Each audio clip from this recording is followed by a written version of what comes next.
The theme of this video is 2-day ranges. Check it out. This is Dan Max, the trading agent. This is a stock trading and recap channel that I wanted to share to the masses. In a probability game, there's no certainty.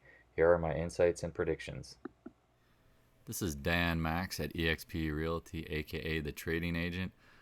On Wednesday, November 24th, the day before Thanksgiving. I hope everyone is doing well. I'm going to do another little intraday market recap because there's some shit that I'm watching that if you're not, well, here's a little tour of what maybe you should be. Let's start with some things that I think are interesting. This is the Turkish lira versus gold.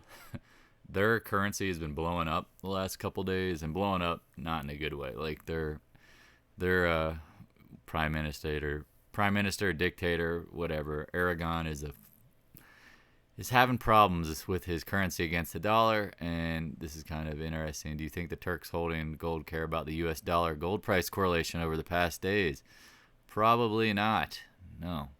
And so it's interesting to see when inflation ramps up, gold still matters. Here are some, again, chatting all over on the Discord board, posting information, plays, jokes, kind of bullshit and interesting things that everybody is noticing. Again, if you're not a member of the Discord room and you're a subscriber or involved in trading, I don't know what you're waiting for. Everyone will be friendly. No one's going to bite. Let's get into Bitcoin real quick because this is what I thought was pretty interesting. This AM, this Bitcoin got down to that 56,000 level, and what did it do? You can see, let's do a little zoom in. Let's go to the hourly. We're holding it. We are holding it. That's the bottom of the blue area. Pretty simple. Just if you're a Bitcoin holder, you need to hold 56,000. If they blow it below it, be ready to trigger a stop and go if you need. And we talked about the next areas are down. I think it's 53,000 is the next support. 53,100, and then I could see, I don't know, somewhere in the 50s. A big round number would be the next major support I would put in play. So yeah, speaking of Twitter, yeah, I'm on Twitter. You can follow me. Again, the trading agent, just look me up. I'm always posting what I see, via Twitter with charts. I can take literal charts and post them directly to Twitter. I don't do it on this computer. It might not be linked, but yeah, you see up here in the top, I can drop them to Facebook, Twitter, share on stock twits, and yeah. Let's get into it. This one is interesting to me. This is what I'm actually following the most today is the dollar. I said this blue range. We're in it now. I apologize. Let me zoom. You can see it better. We're in it. We're above it. We're forming a little doji. I honestly think the dollar is done. I think it's going to be done. After this kind of run, break out of the channel, it's going to take a little break. Now, I know Germany announced today that they wanted to go into full lockdown, and Merkel was denied by the parliament. So, I mean, as bad as things are, with COVID around the world, I think we're pricing in the worst of it. I mean, if the vaccines actually work like they're supposed to, then this kind of stuff should just be a winter flare-up, like the flu every year, and then it kind of just disappears for what it's going to be. Now, again, let's not get political here because this isn't one party the next. It's whoever's in control, parliaments, governments, dictatorships, whatever. If they decide they want to just lock down people and put restrictions on, markets are going to act a little different.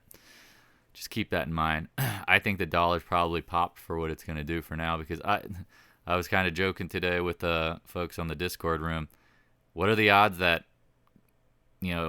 our federal government, the administration announces they want to do a stimulus plan to help folks with inflation when the joke and the irony is that they're the ones creating the inflation, and so printing more money to fix inflation would be like throwing gasoline on a fire. Would anyone be surprised at this point that our dysfunctional government, left, right, whatever you want to call it, would do something stupid like that? I wouldn't be. All right, the bonds. Okay, so here's something I was talking about and why some of these tech names and names that we're going to pop are bouncing. I think the TLT is bottoming. I think rates have peaked for now. We're making exact lows from this big green candle you can see. if this holds here, the market's going to like that the rates are going lower. I've told people I think rates are going lower. It's this weird looking little head and shoulders. Like sometimes the shoulder lines don't have to be perfect. But call it what it is. Today's action, you have a 2-day range on the TLT. If the TLT gets back over 146, and irony of today, if you look, the high of the day is exactly 146.01. If we can close over that in the 50-day, I think we're going to go right back up to the blue range. If not higher, I think we still have much higher prices for the TLT. This is an old long term uptrend. We broke it. I think we back tested at some point. If you project it out, I could see it happening in the spring as the economy probably slows. If you look at the data today, it was not great. I posted it in the Discord room. Maybe hold on, let me just rip right back into that. Yeah, personal spending was a little better. PCE was flat from what they expected. Personal income was a little higher. Sentiment, new home sales were down. There was a ton of data today. I don't know if this picture does it justice, but yeah, anyway, GDP came in at 2.1%. Let's just call it what it is. That is not what not anything like they want going into the midterm election. And keep this in mind, and I wish people understood this and paid attention to it, but going into election cycles, they're going to want to stimulate because you know what? And I said this 2 years ago before Trump lost the election. There hasn't been an incumbent president who's ever won with negative GDP. Well, think about a midterm election cycle. If we're going into next year and GDP is absolute dog shit, the party in control is going to lose control. They're going to lose control of the House and the Senate. There are projections now where there's going to be 70 seats that might flip to that red party that, just as dysfunctional as the blue party. That's what I'm saying. And so if you're the blue party, you need to start spending money to get people to pump into the GDP, to get the economy at least looking better than what it is. Again, let's not talk about the politics because I believe both parties are dysfunctional because we're here where we're at because of both. Blaming one versus the other is just, it is what it is. I don't really like to get into politics because when you look at it through the shades of green that I wear, looking for how money moves, I see both are corrupt. So call it what it is. VIX, W, what did we say? A 2-day range. I thought, I was talking on the what did I say? I said in the Discord room, watch the 2-day range on the VIX. It's real simple. If the VIX is going the higher, the market's going to fall. You have a 2-day range here at 2096.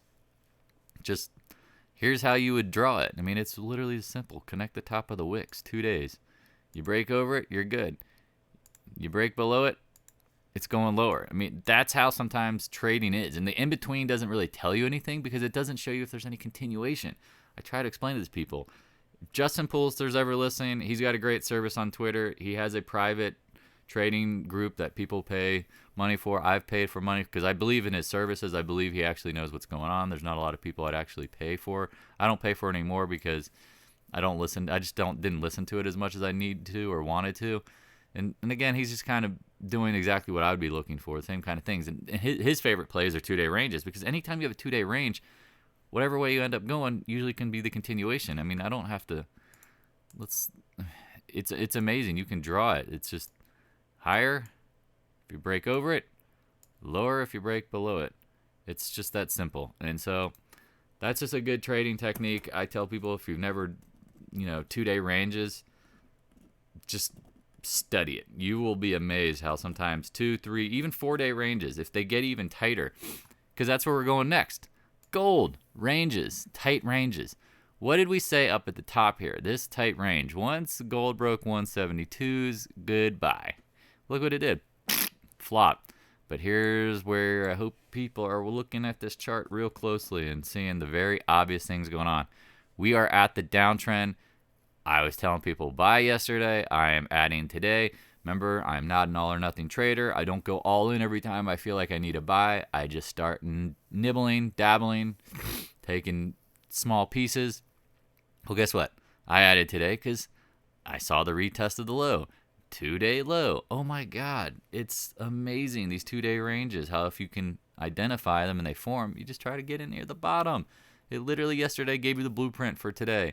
And look at gold, high of the day as we speak. That is just trading, man. It's just that simple. Gosh, I hope people can sit here and look at this and say, either this is making me feel stupid or it really is that easy. That's what's going on. Oh boy, the SPY. What do we say? 20-day. I mean, I posted this on Twitter. If you're following my Twitter, I said, watch the 20-day and channel low. It's really that simple. Break below it, market's going to get slapped. VIX is going to spike. Same thing with the Qs, the 20-day. You break the 20-day, another 2-day range low, and you can say adios to the Qs for the short term. How deep is the fucking drop? I don't know, but 2-day ranges, just study them. The longer the days, the ranges, the more important. Let's jump into Hi-Ho Silver away. This is interesting because it's just an inside day at the 50-day. It's not really telling you anything. It's not bearish because you're not making lower lows, but it's also not bullish because you're not making higher highs off of the lows. It's an inside day. If you don't know what an inside day is, Google it. It means an inside day means the candle is inside the previous day's candle. If you want to see other examples, here's an inside day. Here's an inside day. There's not always a ton of them, but yeah, inside days, they don't really tell you anything. If you notice them, you usually can continue where you're going, or it can be just chop after.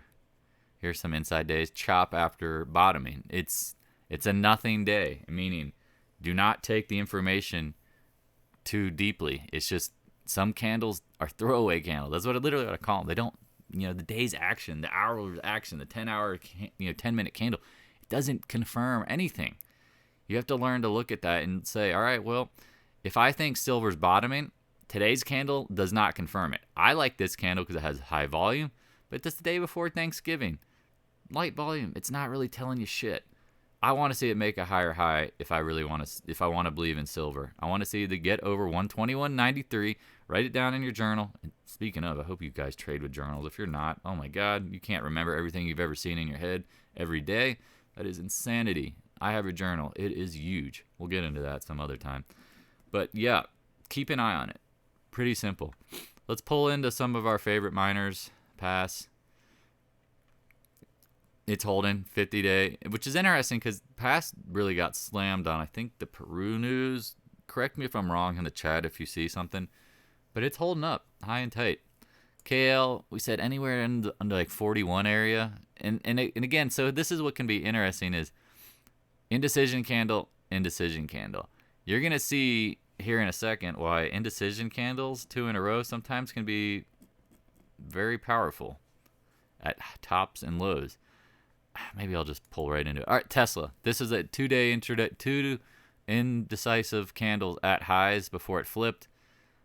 Tesla is a why, and this is what I always tell people is like, it's so much easier to sell into the rise than trying to figure out if you need to get out or get in now, or what you need to do. Not maybe get in, because if you've been holding, it's not making new highs. It's just chopping around. If you would have been selling on the upswing, you could buy the dip, you could sell the rip, you could buy the dip, whatever. But if you're 100% invested in Tesla and hoping it goes higher, you're trading on hope. And what I was taught from day one when it comes to trading, if you have to hope for something to happen, just be aware that write it on a wall, every trade that you've believed in that hope or you prayed for, how it worked out. And I'm not trying to say anything beyond that. It's just if you were believing that you hope it works out versus having evidence or knowing probabilities, it seems to be a flop.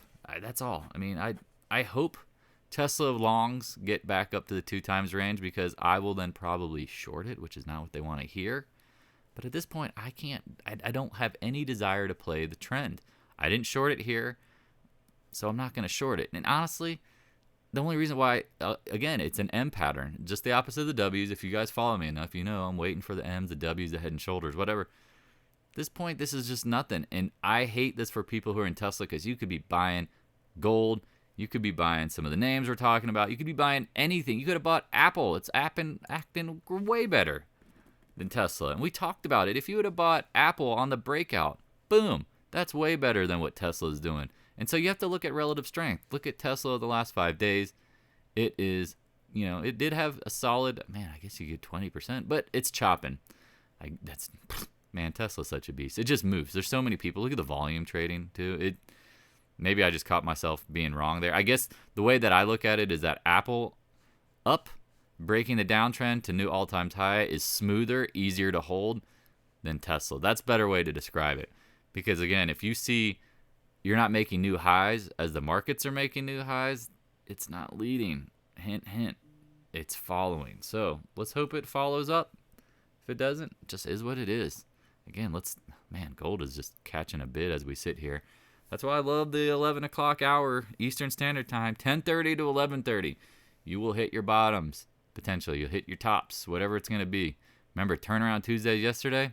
Let's jump into Penn because a lot of people asked me about Penn and like, what are you doing? And I was like, man, it is hanging on by a hair. I said the 51s areas is my stops. I did not trigger the stops today because, you know what? The volume was just dog shit. It didn't tell me anything. I mean, we got down to 51 this morning, and the volume is nothing. It doesn't say trend break or it doesn't say confirmation. So here's how I look at volume at times when it's light. Because obviously heavy volume says a lot, but what does light volume say? Light volume says there's low commitment. There's not a lot of fortitude to the move. So if it has light volume, it's an anomaly or it just doesn't say much. So when it drops this morning on light volume and I'm watching the 10-minute and people who know what I like, we're probably watching this going, oh shit, Dan's probably just sitting here watching this little W. And if it holds, he's good. Yes. If it didn't hold, my stop's triggered. I'm gone. Keep it simple. That's just what it is. At this point, I'm good.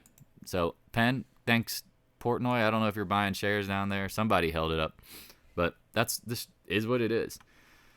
Oh wow, gold is absolutely ripping. If you rewind the video, all this was red at the beginning of the video. Now it is all green.